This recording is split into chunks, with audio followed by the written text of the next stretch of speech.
wearing the traditional Jewish wedding canopy had grown exhausted, planted it in the ground. It looked like an inverted mushroom.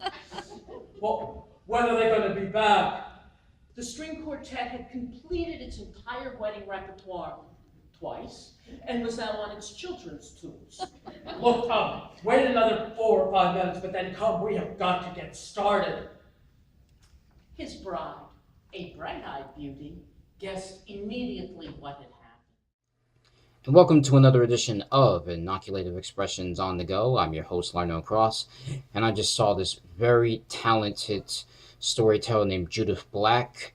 She did a one-woman show about her mother-in-law and assisted living, so that was very interesting, even me being very young, of course. She's a very talented woman. I got a chance to sit down and talk with her after the show, so here's my conversation with Judith Black. So Judith, how do you usually come up with characters for your stories? Well, for this story, I lived with all of them. And when you reshape a character for story, you have to make them a little more extreme, both physically and vocally, so that they'll really address people. But the truth is, it is harder to start with something that's real because you feel so obliged to being that truth that you've experienced. It's easier to make them up because then you can do anything.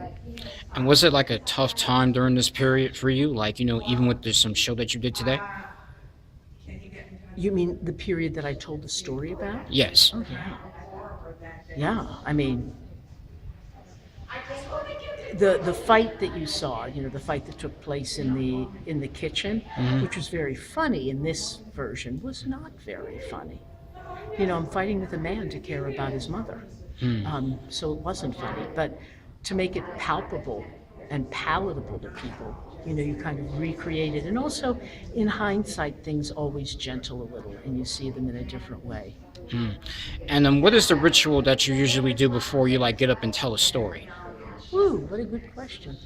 I make myself be quiet and breathe and ask for guidance to bring the story to the people in front of me. So how should people find out about more of your stories? Come to my website, www.storiesalive.com. Come take a class with me. I teach 2 classes every year. One's called Making Stories from Your Life, which you just saw here, and the other's called Telling to Children, which is really fun. And you can find both of them on my website or give me a call. And if you have enough people, I'll come to you and teach. Well, thank you so much for being on the show, Judith, and sharing your talent. Thank you. Thanks for being here. Please remember to like us on the different social media platforms that follow us, as well as subscribe to our YouTube page. Well, until next time, this is Larno Cross saying that you've just been inoculated. Now, isn't it wonderful that we can sit and discuss something so essential to the life of New York as its children? Because its children's future rests with its teachers. Why, yes. Yes, the teachers are asking for the exact same benefit package as the administrators. You don't think they deserve the same benefit package?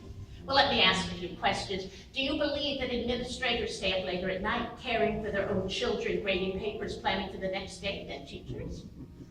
Do you believe that administrators get up earlier in the morning to tend to their own families and get themselves ready, and they can drive a car to their educational institution where so many of us must take the subway because our salary does not benefit us with our own vehicle? Do you think that administrators who walk into lovely offices with carpets and cushions are more challenged than teachers who have classrooms that often don't have the materials they need, not enough desks, windows that are broken? Do you think that administrators who deal with one, sometimes 2 people simultaneously, have a more difficult time than teachers who have 40 and 45 students in their classroom, many of whom have been emotionally scarred, who have learning problems, who do not even speak the same language as the teacher? Oh, I want to thank you so much.